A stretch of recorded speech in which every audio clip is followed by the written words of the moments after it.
everybody, and welcome to Manga Mavericks at Movies, the show where we talk smack about movies, except we never actually do, because the movies we see often tend to be good to great, and today we saw another great one. Over the Thanksgiving weekend, we saw a film all about the spirit of family and togetherness that the holiday of Thanksgiving is about, even though it's about a completely different holiday. That's right, we saw Disney Pixar's Coco.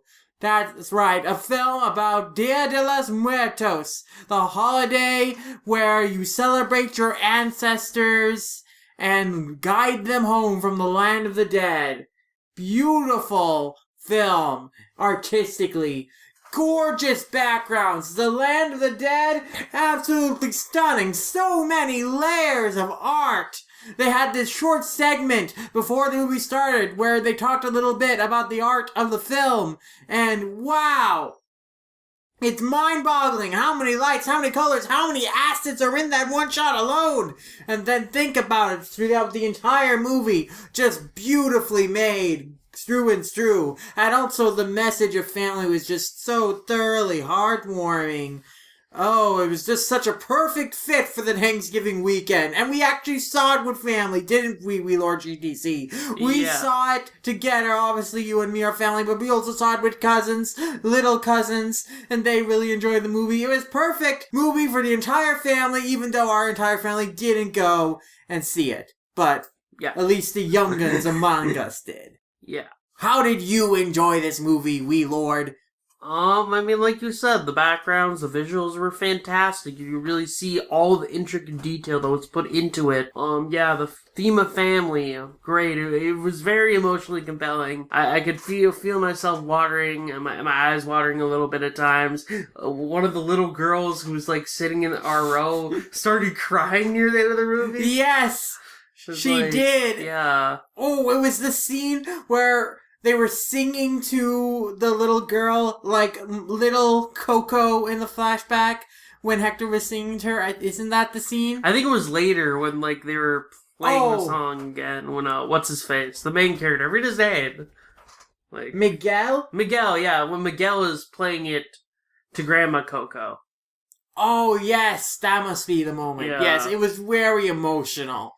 Beautiful, beautiful moment. Yeah, I mean, aside from that, I guess narratively, it's a bit, Narratively, it's straightforward. Yeah. It's, this kid has a dream that his family doesn't approve of. They hate music. They don't understand the music, man. But he has an artist's soul. And he learns that long time ago, one of his ancestors, his great-great-grandfather, had an artist's soul. And he's like, yeah, I want to pursue the dream of my great-great-grandfather, who conveniently happens to be the most popular Mexican musician, Ernesto de la Cruz. And I am going to go and get his blessing in the land of the dead, so I don't have to give up on my music, because it's my dream, it's my passion, man! Of course, it turns out that Ernesto is not his ancestor. Spoiler! That's so unpredictable, but it's okay, because his ancestor, his actual great-great-grandfather, who he unknowingly befriends in his journey, does have a musician's soul, and through reconnecting his estranged great-great-grandfather and his great-great-grandmother together, they are able to come back together as a family, and they give him his blessing to pursue his dream of the music, man.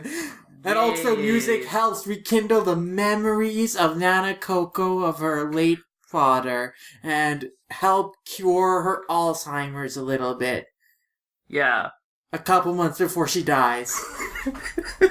That's kind of dark when you think about it. It's pretty interesting that in the land of the dead, you look the age when you died. So Coco's parents, Hector and Imelda, they must have died fairly young because they look like, just regular adults. And when we see Coco when she's dead in the land of the dead, she is as old as she was. I guess when different. She was alive. I guess optimal age before death was a lot younger back in the day. So I guess that makes sense.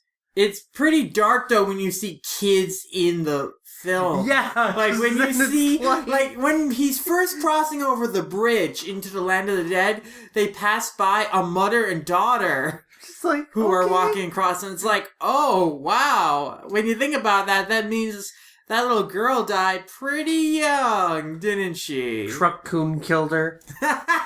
Maybe. He was out for blood. We couldn't stop him, man. We couldn't stop him, man. This movie really taps into this existential crisis of when do you truly die?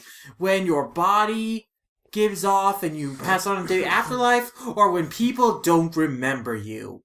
And in this movie, people actually can die in the land of the dead when people in the living world forget them. We see this with Hector's friend Chicharon, who fades away into non-existence when the last person who alive remembered him dies. And that's the big looming threat with Hector, is that if he doesn't see Nana Coco one last time, his daughter, who is the last person who remembers when he was alive, then he's going to disappear too.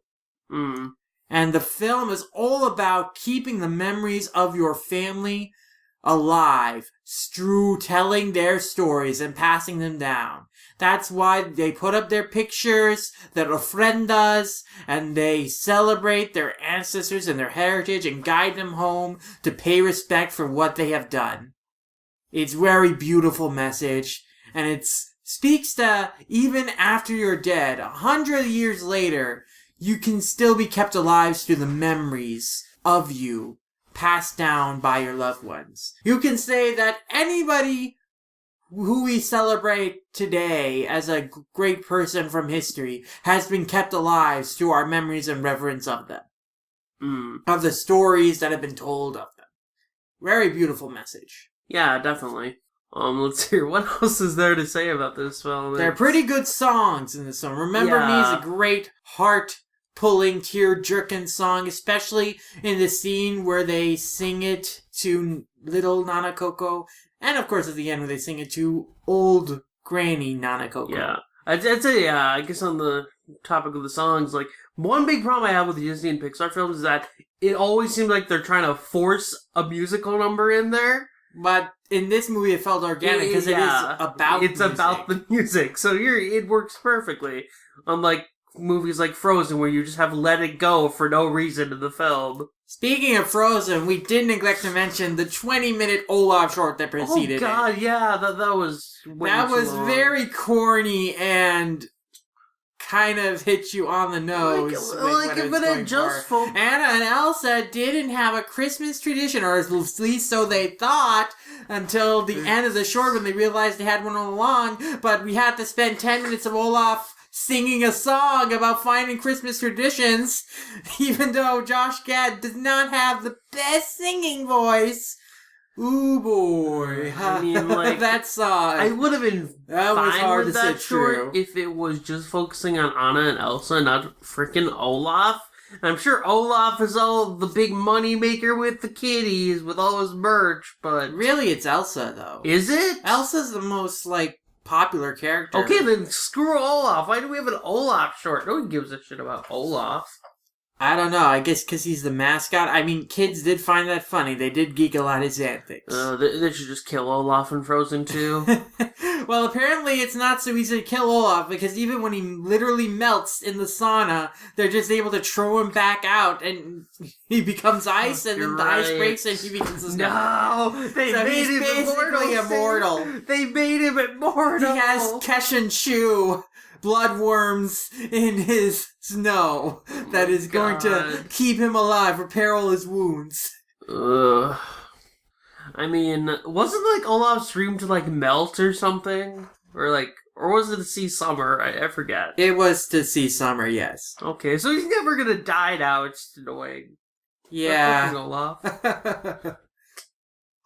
Yeah, my biggest problem with that short is just the dialogue was so expository and blunt, and it's like, wow, you are just so direct with all these themes. This dialogue feels so ham-fisted and unnatural coming from these characters. And oh god, this song with Olaf is taking 5 minutes. I'm tired of it. I don't know if it was just There's me some either. good visual gags, but like overall, it's just like, oh, a great example is that scene where when the reindeer or caribou or whatever he is like trying to explain what is happening to Kristoff, what's happening with Olaf, and he, it's kind of amusing, like his little sketch, but like literally Anna and Elsa come in and like bluntly say, "Oh, that's happening to Olaf! Oh my god!" And it's like, oh, that's so predictable. That's such a basic way of going about executing this joke. I'm like, oh gosh, there are many wasted opportunities for like clever verbal gags.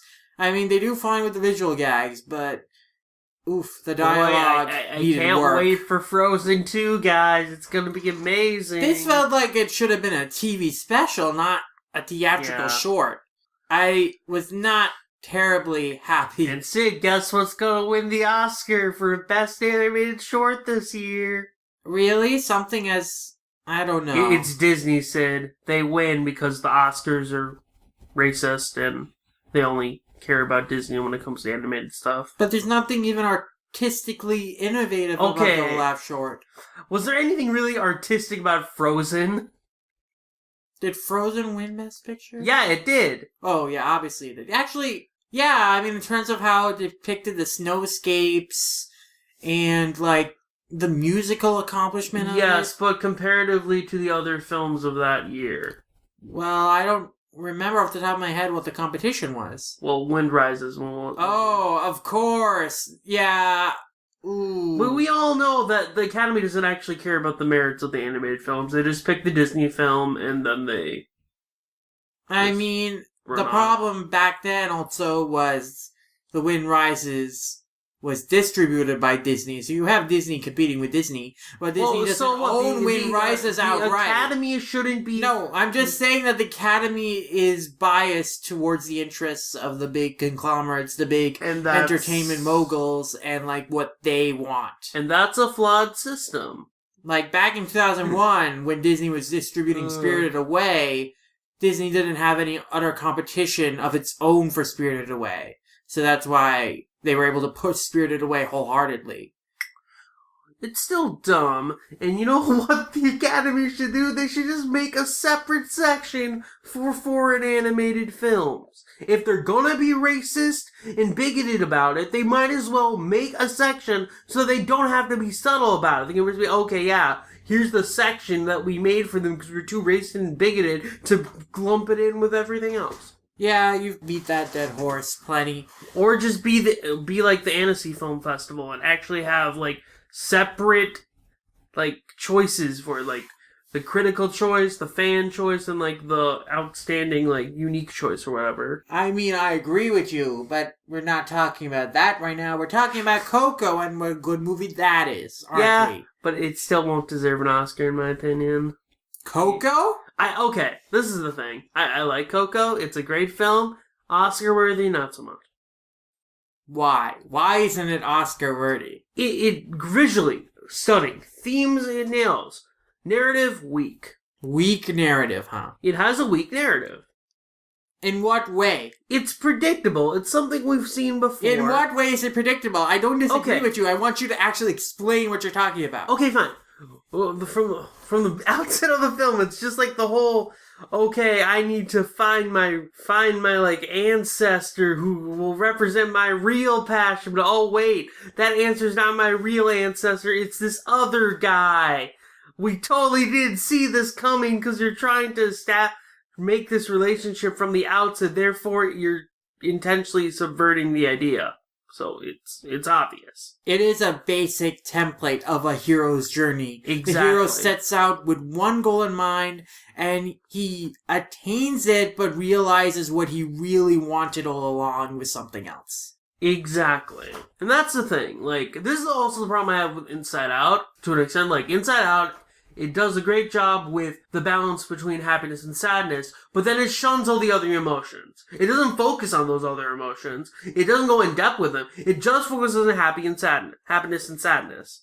And even then, it's not nuanced enough to actually go deep enough to really hit it strong. Like, there are people who said Inside Out should have deserved, like, being in the best film category for the Oscars, and I disagree, because regardless of how good the film was, it wasn't as deep as its competition. And that's the same thing with Coco. What its competition is going to be, from what we can guess, stuff like Silent Voice, stuff like Breadwinner, stuff not Loving Vincent because the Academy hates rotoscoping, but stuff of that nature, it's not going to be able to compete on that level, in my opinion. And Coco's still going to win the Oscar, because that's how the Academy works. They don't actually care about quality. They just choose the Disney film. But I'd say, does it deserve it? Not so much. While the narrative is simple, I don't think that invalidates the artistry and filmmaking on it doesn't, display. and I'm not saying it does. I'm saying that even with all that stuff, do you honestly think it would be better than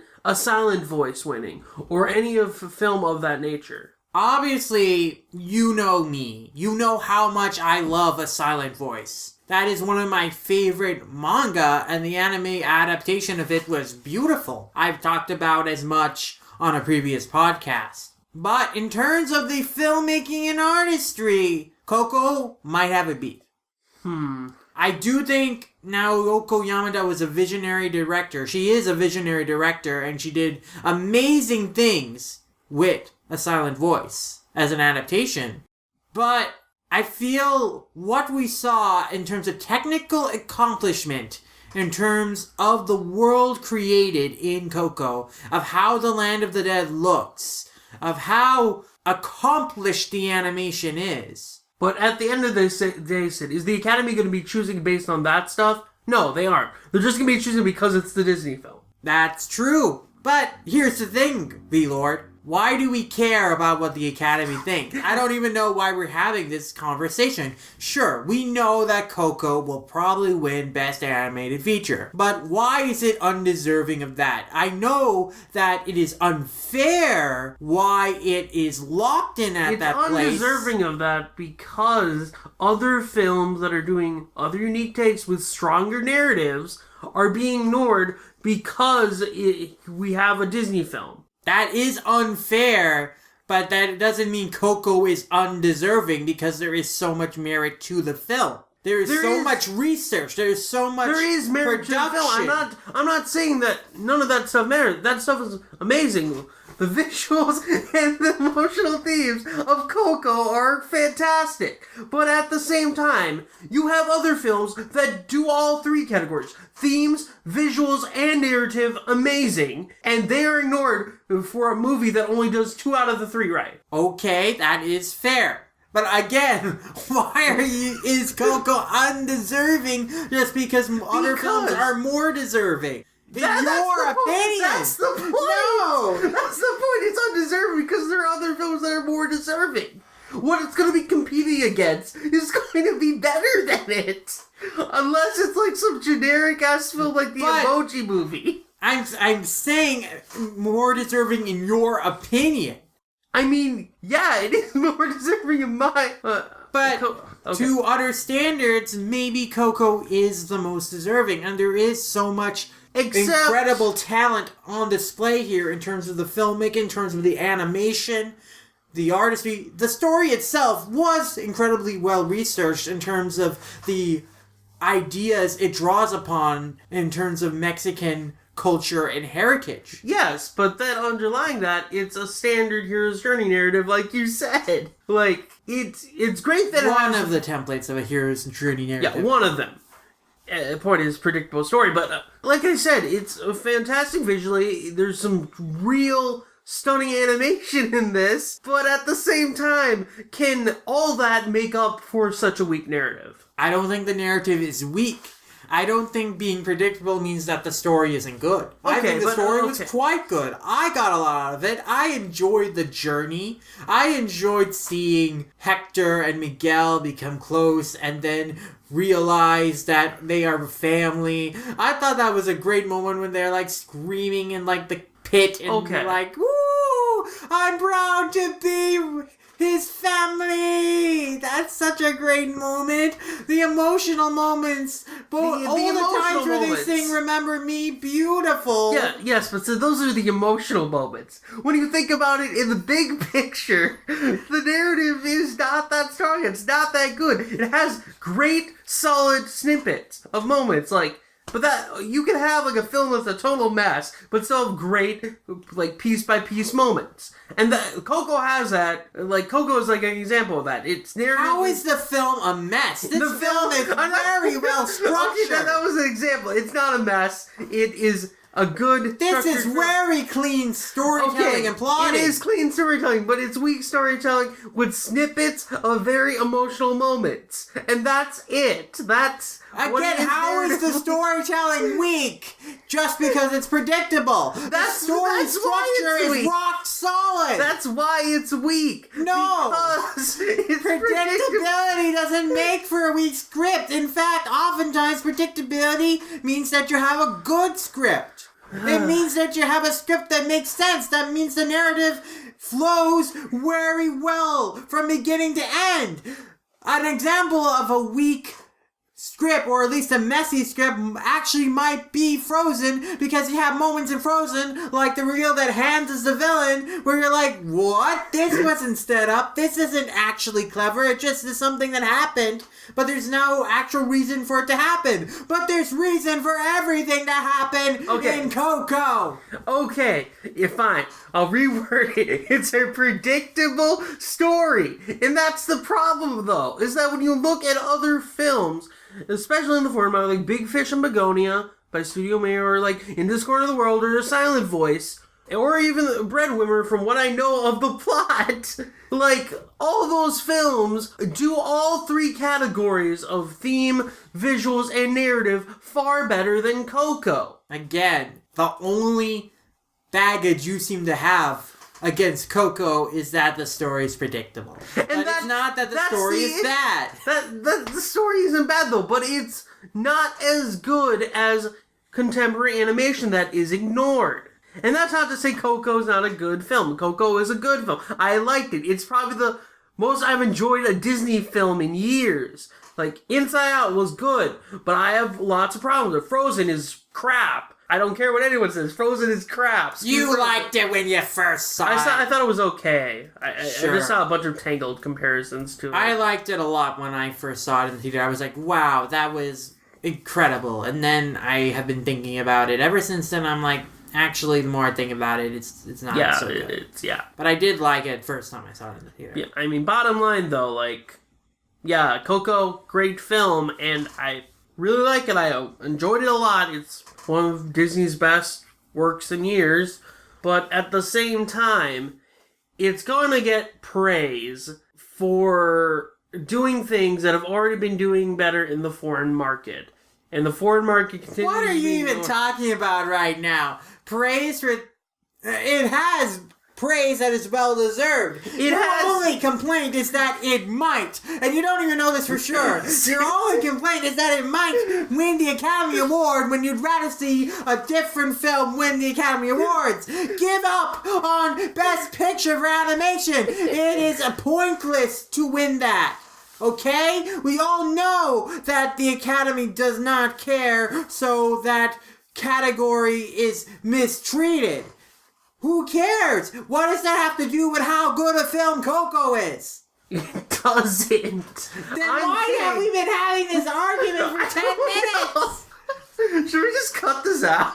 No, I'm keeping it in. Well, why did we even start this? I don't even remember. Because you Shit. started on, I can't believe No, okay, this is like... gonna win Academy. No, I said, like, Award. okay, I don't think this should deserve, like, an Oscar. Then you asked why, and then we got into this. Yeah, I asked why. Yeah. Because I don't understand why you're so against this movie winning an Academy Award. And this is one of the most deserving movies from Disney to win the Academy Award. You said right there, the most deserving Disney movie. Yeah. You know what they should just call the section I was in? The best Disney animated film of the year, because that's all it is. That's all it's ever been. Yeah. Fuck the Academy Awards. Let's look at the history of Best Animated Picture. Fuck the Academy Awards. I mean, Tintin won that one year. That was also Steven Spielberg, though. Yeah, and after that they banned rotoscoping, because apparently rotoscoping is cheating. They don't understand how animation works. That's because they're fucking idiots. Literally. Okay. Like, they So, should just... okay, VLord. The Academy Best Picture for Animation category began in 2001. So, the first winner was Shrek. Then we had Spirited Away in 2002, Finding Nemo in 2003, Incredibles 2004. Don't they have a breakdown of what studio won how many awards at the bottom of the Wikipedia section? I'm going to go through all of them just to make the point. Wallace and Gromit 2005, Happy Feet 2006, Happy Feet, Ratatouille 2007, 2008 was Wall-E, Up 2009, 2010 Toy Story 3, 2011 Rango, 2012 Brave, 2013 Frozen, 2014 Big Hero 6, 2015 Inside Out, 2016 Zootopia. Okay. Why did Zootopia win an Academy Award? Why didn't you like Zootopia? I do like Zootopia, but it didn't do really anything special. Do I believe Kubo and the Two Strings or the Red Turtle would have better been suited to win? Yes. Yeah, and they would have won if they would have won if the Academy actually watched the movies. Alright, anyway, I read out to you the Best Picture winners since it began. And most of them were Disney, right? Yeah. So they might as well just call it the best Disney film of the year. Right, so let's think about, what about the competition, right? Well, who was competing against these films? So, Inside Out. What was the competition? Anomalisa, Boy in the World, Shaun the Sheep, when Marnie was there. All of which are better than it. Boy in the World and Shaun the Sheep, the movie, was better than Inside Out? Yeah, Boy in the World is pretty good. Oh, I thought that was Boy in the Beast. Sorry. I misread that. Okay. Big Hero 6. Its competition was Box Trolls, How to Train Your Dragon 2, Song of the Sea, and Tale of Mrs. Kaguya. I have seen all those except Box Trolls. And you think that all of them deserve to be Big Hero 6? Yeah, pretty much. Fair. Frozen's competition. Crude's Despicable Me 2, Ernest and Celestine, Wind Rises. Crudes? Why was Crudes there? I don't know. Well, anyway, screw Crudes, we both agree Wind Rises should have won. I've heard good things about Ernest and Lean, though. So, obviously, we know the deal, right? We know from the past pattern that the Disney movie will win. There are more deserving nominees, but we can just accept that because it doesn't matter. Because in the history of the Academy Awards, in its 17-year history, the winners have, by majority, been Disney features. Okay, fine. We'll just go with this. Considering that the Oscars are a rigged system where the Disney film will always win, Coco is the most deserving in years of getting the Oscar. Yeah. Literally, there have only been 4 movies in the Academy's history that were not Disney. Fuck the Academy. Yeah. Why can't the Annecy Film Festival be more promoted in the U.S.? I don't know. Yeah. They also choose way more competent nominations. Mm-hmm. Some problems I had with the movie narratively. In fact, the only problem I had was the fact that they made Ernesto de la Cruz a legit villain in the sense that, he murdered Hector. He's a bad guy through and through. Yeah, I didn't think that was necessary that there needed to be like a flat out villain in this movie. Like literally, he murdered the guy because he wanted to leave. Well, because Ernesto didn't have the talent to write his own songs. So he needed Hector songs. It actually was very ill thought out because he killed off Hector and... So he's literally just reusing the same songs over and over again. Yeah, like, how long did his career go? Was he just relying on the same songs for years?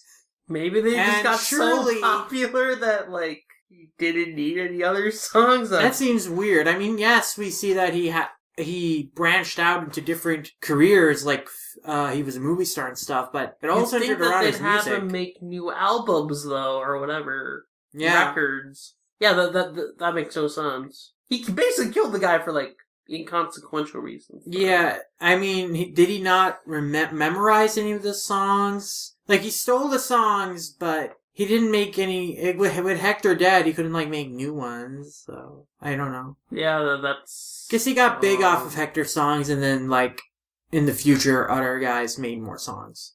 Guess? Yeah, I don't know. It still feels to me like it was very impulsive and ill thought out, because... For one thing, yeah, Hector was going home, but Ernesto couldn't think of another way to just convince him to, like, sell him the song rights? Like, or still work for him as a songwriter? Like, couldn't Hector have worked as a songwriter from home, if and need then be? split it 50-50 or, like, 60 or whatever. Yeah, like, clearly Ernesto was the face and Hector was the songwriter. Like, as the songwriter, did he need to always be on tour? Did Hector really want to just stay at home? Like, he was gonna go back and, like, visit his family. Maybe he would stay for a while, but maybe he'd go back I thought the again. implication was that he was just gonna go home and stay with them, like... Maybe. Even then, though, he could just, like, send him the songs by mail or something, or telegram. Yeah. Yeah, the De La Cruz is an idiot. Yeah, that didn't make sense. Also... Since Hector sang Remember Me to Coco when Coco was a little girl, and she remembers it as an old woman, why didn't she call foul when she heard Ernesto singing it when she grew up? I guess since her family banned music, she never heard the song. Oh, which brings up the question, like, they clearly leave their, like, house. How do they not hear music? Exactly. Like, it's pretty impossible to avoid hearing any music. Yeah, maybe she didn't know that her dad made the song. Maybe she thought it was, like, made by someone else. Because I highly doubt that she did any, like, research on, like, music and stuff. Because I guess her mother had banned music, so she probably didn't know what songs were original, what songs were not original. That's a good explanation. Even then, though, it brings up the question, if she loved her father so much, why didn't she stop the banning of, like, music and, like, the acknowledgement of her father when she became the leader of the household? I don't know, because she clearly loved the music. And she has the diary with all her her father's songs. Yeah. So was she just, like... Yeah, if she had also the song for Remember Me, then, like, shouldn't she have known that it was his that's, song? like, a big, like, plot inconsistency. Also, it just... I don't understand why Ernesto needed to be a flat-out villain, because the movie isn't, like, about... Because, Sid, kids' films can't have morally gray characters. This is, like, the same problem I had with Frozen, is that we didn't need Hans to be a villain. There didn't need to be, like, a villain. But kids can't understand... Kids can't understand morally gray characters, Sid. We need to show an absolute good, absolute evil, because we can't trust that kids are intelligent enough to be able to think in between. It's like he was there just to cause problems for the characters so that the third act could be a little longer. And so that there could be, like, action scenes or whatever. Yeah, I don't think, like, Ernesto's heel turn worked well at all. It's very same with the criticism I had with Franz's in Frozen. Or Hans, or whatever his name is. Yeah, I barely remember any of the characters' names from Frozen. Sure. For Frozen's. At the end of the movie, one thing that I was like, really?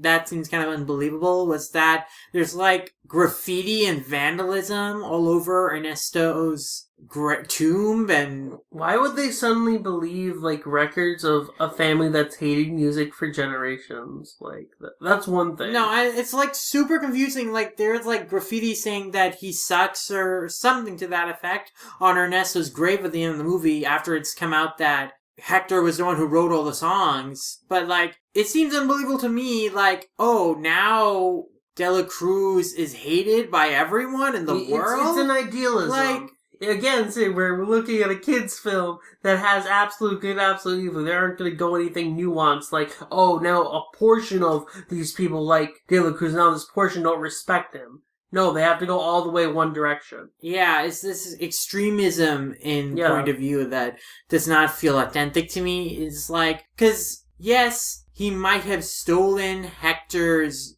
songs, but he's still had a career outside of those songs. Yeah. Not to mention that it's not like they can prove that De La Cruz did actually steal the songs or murder Hector. They don't have any for all they know that diary is fake. They don't have any reason to trust Miguel's family on their word that De La Cruz is a murderer. Yeah. So, yeah. So it doesn't make sense why the entire world, or at least everyone in the city, now hates De La Cruz. Yeah. It's just, extreme.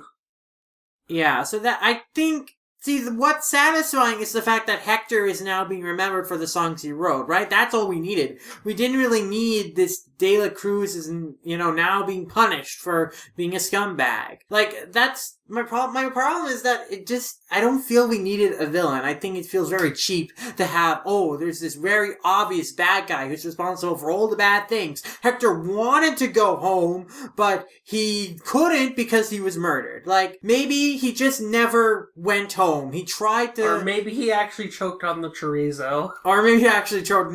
Maybe it was a silly accident. Maybe he wasn't just murdered. I just feel that's too convenient. I feel that's a little too blunt. Yeah, it's dumb.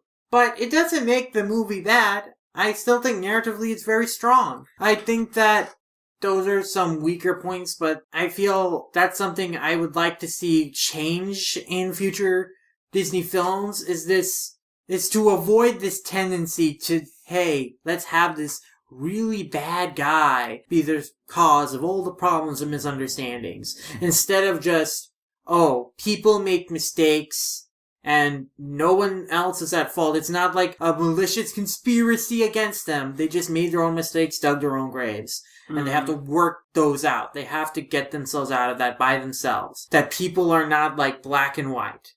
Yeah, that's something I definitely want to see from Disney films too. Just like, stop trying to make all these motivations, like, very simplistic, going with absolute goods and absolute evils. Like, this is, like, the frickin' 80s or 90s or something. But, if that happened, I'd enjoy Disney animated films a lot more than I do. And also getting rid of musical numbers just for the sake of having musical numbers. But they made sense in this film. Yeah, in this film makes sense, but in most Disney films it doesn't make sense. Sure. Did we really need musical numbers in Frozen, Sid? Yeah, that was the most of the appeal, was the music. Yes, but did the film need it, like, narratively? But I guess, like, Anna and what's-her-face sing, like, Can We Build a Snowman or whatever. Yeah, actually the film revolves around musical numbers as the emotional centerpieces. That's true. Do you want to build a snowman? Let it go. Those are, like, the important moments. Okay, fine. I'm trying to think of an example, because there's a lot of Disney films that have that problem. Frozen I can somewhat understand, though, even though the rest of Frozen is not good. Okay. So, anything else? Coco was a great film. I enjoyed it a lot. This was very inspiring artistically. And the messages about family and remembering your past and your ancestry and your history really connects with me. Like, I love the sentiment that you're never truly dead if you're still remembered by those in the living and you're still respected and your story lives on through your descendants, and then passing down their histories and legacy. Yeah, agreed. It was a good film.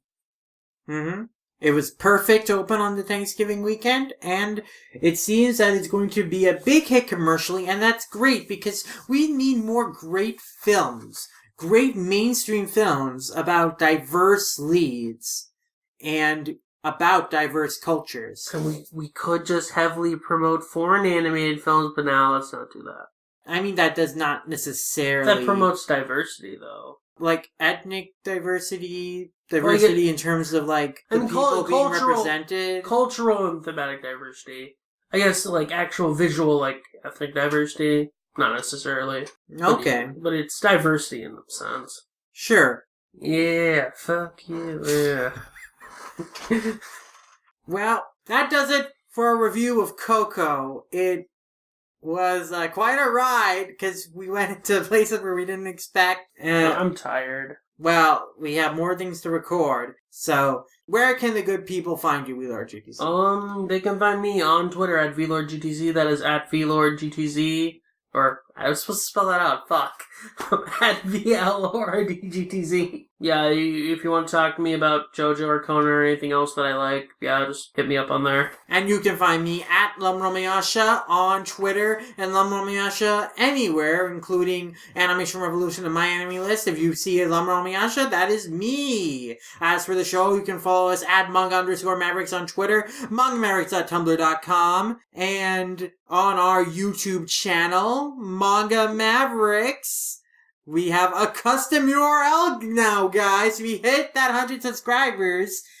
It is https://www.youtube.com/c/manga, that's a capital M, manga, capital M, Mavericks. That's a custom URL, guys. We did it, fam. It's all thanks to you. But you can still help the show grow by watching, liking, and subscribing to our channel. And, of course, subscribe and listen to us, rate and review us on iTunes as well. Both of those things help the show grow a lot. And you can find all of our podcasts first on all-comic.com. That's where we post up the podcasts before anywhere else. And you can follow All Comic on Twitter at all_comic. And that's about it for this episode of Manga Mavericks at Movies. Talking about Coco. And I don't know what we'll talk about next time, but we'll see you then. Sayonara! Later.